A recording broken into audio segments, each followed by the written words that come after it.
ജില്ലയിൽ കരുനാഗപ്പള്ളിയിൽ നിന്നാണ് വരുന്നത്. എൻ്റെ ഹസ്ബൻഡ് ശ്രീരാജ് കിഡ്നിയും പാൻക്രിയാസും തകരാറിലായി 3 വർഷം കൊണ്ട് ഡയാലിസിസ് ചെയ്യുകയായിരുന്നു. 3 വർഷം കൊണ്ട് ഡയാലിസിസ് ചെയ്തുകൊണ്ടിരുന്ന എൻ്റെ ഹസ്ബൻഡിന് ഒരുപാട് ആരോഗ്യ പ്രശ്നങ്ങളുണ്ടായിരുന്നു. ഞങ്ങൾക്ക് തിരിച്ച് കിട്ടുമെന്ന് പ്രതീക്ഷിച്ചതല്ല, അത്രയ്ക്ക് കോംപ്ലിക്കേഷനായിരുന്നു. പക്ഷേ ആദ്യത്തെ ഡയാലിസിസ് ചെയ്തപ്പോൾ തന്നെ ഞങ്ങൾ അവിടെ ഉള്ള ഹോസ്പിറ്റലിലുള്ള ഒരു സിസ്റ്റർ എന്നോട് പറഞ്ഞു, ഇവിടെ കൃപാസനത്തിൽ വന്ന് മാതാവിൻ്റെ അടുത്ത് ഉടമ്പടി എടുത്താൽ അത്ഭുതം കാട്ടിത്തരും, നിങ്ങൾക്ക് വിശ്വാസമുണ്ടെങ്കിൽ പോകുമോ ചേച്ചി എന്ന് ചോദിച്ചു. ഞാൻ പറഞ്ഞു, എനിക്ക് എൻ്റെ മാതാവിന് വിശ്വാസമുണ്ട്, ഞാൻ അതിന് മുമ്പ് കേട്ടിട്ടുണ്ട്, പക്ഷേ എനിക്ക് ഇവിടെ വരാൻ പറ്റിയിട്ടില്ല. അങ്ങനെ ഇരിക്കെ ഒരു ദിവസം ഞാൻ എൻ്റെ ഹസ്ബൻഡിനെയും കൊണ്ട് ഞാൻ ഇവിടെ വന്നു, ഉടമ്പടി എടുത്തു. 2023 ഡിസംബർ മാസത്തിലായിരുന്നു ആദ്യമായി ഞാൻ ഉടമ്പടി എടുത്തത്. അതിനു മുമ്പ് 15 ലക്ഷം രൂപയാണ് ഞങ്ങൾ അമൃത ഹോസ്പിറ്റലിലേക്ക് സർജറിക്കായി അടച്ചിരുന്നത്. 25 ലക്ഷം രൂപയാണ് അവർ സർജറിക്കായിട്ട് ഞങ്ങളോട് പറഞ്ഞത്. പക്ഷേ ബാക്കി തുക കണ്ടെത്താൻ ഞങ്ങൾ ഒരുപാട് ബുദ്ധിമുട്ടി, ഞങ്ങൾക്ക് ഒന്നും സാധിച്ചില്ല. പക്ഷേ ഞാൻ ഉടമ്പടി എടുത്തതിന് ശേഷം എൻ്റെ മാതാവ് എനിക്ക് വേണ്ടി ഒരുപാട് സഹായമാണ് ചെയ്തു തന്നത്. ആ ബാക്കി തുക എനിക്ക് അടയ്ക്കാൻ സാധിച്ചു. അത് തന്നെയുമല്ല, പാൻക്രിയാസ് മാറ്റിവെക്കേണ്ടതെന്ന് പറയുന്നത് കിഡ്നി മാറ്റിവെക്കുന്നത് പോലെയല്ല. അതെന്ന് പറയുന്നത് ഒരു ബ്രെയിൻ ഡെത്ത് വരുന്ന ഒരു വ്യക്തിയുടെ മാത്രമേ വെക്കാൻ പറ്റൂ. ബ്രെയിൻ ഡെത്ത് എന്ന് പറയുന്നത് നമുക്ക് ഒരു ജീവൻ നഷ്ടപ്പെട്ടാൽ മാത്രമേ ഒരാൾക്ക് ജീവിക്കാൻ സാധിക്കൂ. അതെന്ന് പറഞ്ഞാൽ ഒരു അത്ഭുതം സംഭവിക്കണം എന്നത് തന്നെയാണ് അവിടെ നടക്കുന്ന നിയോഗം. പക്ഷേ അത്ഭുതമാണ് അവിടെ സംഭവിച്ചത്. എൻ്റെ ഹസ്ബൻഡിൻ്റെയും എൻ്റെയും എൻ്റെ മോൻ്റെയും എല്ലാ ദിവസവും ഞങ്ങൾ രാവിലെയും വൈകുന്നേരവും തിരി കത്തിച്ച് പ്രാർത്ഥിക്കുന്നതിൻ്റെ ആ ഒരു ഫലം കൊണ്ട് തന്നെ ആണ് എൻ്റെ മാതാവ് എനിക്ക് അത്ഭുതം കാട്ടിത്തന്നു. 2025 മാർച്ച് 26-ാം തീയതി ഞങ്ങളെ അമൃത ഹോസ്പിറ്റലിൽ നിന്ന് വിളിച്ചു സർജറിക്കായിട്ട്. ബ്രെയിൻ ഡെത്ത് വന്നു, ഒരു ആക്സിഡൻറ്റ് കേസായിരുന്നു. ആ മോൻ 19 വയസ്സുള്ള ചേർത്തലയിലുള്ള ധന്യ ചേച്ചിയുടെയും ജിമ്മി ചേട്ടൻ്റെയും ഒരു മോനായിരുന്നു, മൂത്ത മകനായിരുന്നു. Degree first ഇയറിന് പഠിക്കുകയായിരുന്നു. ആ മോൻ്റെ ബ്രെയിൻ ഡെത്ത് വന്നത് കാരണം ഞങ്ങൾ 5 പേർക്കാണ് ആ ഓർഗൻ ദാനം ചെയ്തത്. ആ ചേച്ചിക്കും ചേട്ടനും ഞാൻ ഒത്തിരി നന്ദി പറയുന്നു. കാര്യം ആ മോൻ്റെ പാൻക്രിയാസും കിഡ്നിയും ഞങ്ങൾക്കാണ് ലഭിച്ചത്.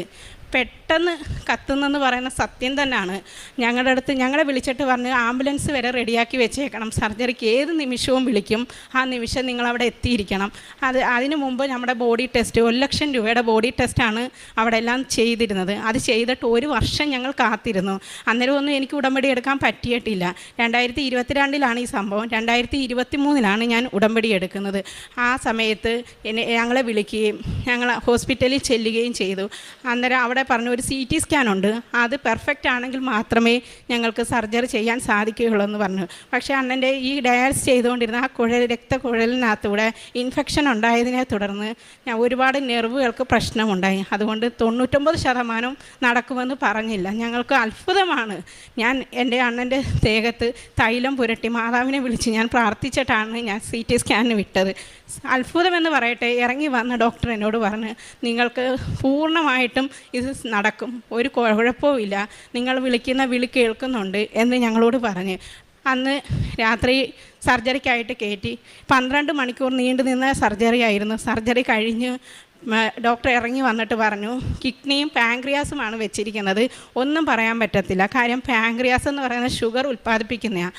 അത് പ്രവർത്തിച്ചില്ലെങ്കിൽ കിഡ്നിയും ഡാമേജ് ആവും. അപ്പോൾ നിങ്ങളിപ്പോൾ 25 ലക്ഷം രൂപ അടച്ച് എന്ന് പറഞ്ഞിട്ട് കാര്യമില്ല, എന്ത് സംഭവിച്ചാലും നിങ്ങൾ തരണം ചെയ്യണമെന്ന് എന്നോട് പറഞ്ഞ്. ഞാൻ അന്നേരവും എൻ്റെ മാതാവിനെ ഉറച്ച് വിശ്വസിക്കുന്നുണ്ട്. തൈലം എൻ്റെ കയ്യിൽ അന്നേരവും ഇരിപ്പുണ്ട്.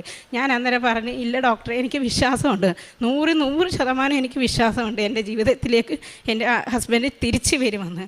അത് തന്നെ സംഭവിച്ചു. 2 ആഴ്ചയാണ് ICUയിൽ ഇരിക്കണമെന്ന് പറഞ്ഞത്. പക്ഷേ ഒരാഴ്ച കൊണ്ട് തന്നെ ബെറ്റർ ആവുകയും 1 ആഴ്ച കൊണ്ട് ഞങ്ങളെ റൂമിലോട്ട് ഷിഫ്റ്റ് ചെയ്യുകയും ചെയ്ത്. റൂമിലോട്ട് ഷിഫ്റ്റ് ചെയ്തിട്ട് 1 മാസം ഞങ്ങളവിടെ നിൽക്കണമെന്ന് പറഞ്ഞ്. ഇൻഫെക്ഷനൊക്കെ ഉണ്ടായിക്കഴിഞ്ഞാൽ പറ്റത്തില്ല, അതുകൊണ്ട് 1 മാസം നിങ്ങൾ ഹോസ്പിറ്റലിൽ നിന്നേ പറ്റൂ. പക്ഷേ അത്ഭുതമെന്ന് പറയട്ടെ, 2 ആഴ്ച കൊണ്ട് വീണ്ടും ഞങ്ങൾ റിക്കവറായി. അവിടെ തന്നെ റെൻറ്റിന് ഞങ്ങൾ വീടെടുത്തു. 3 മാസമാണ് എടുക്കണമെന്ന് പറഞ്ഞത്.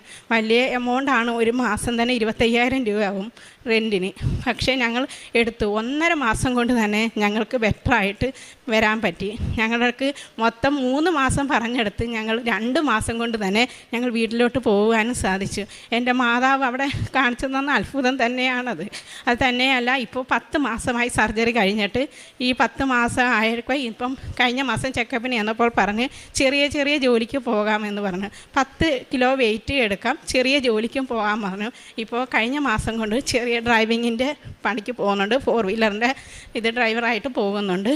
ഇത്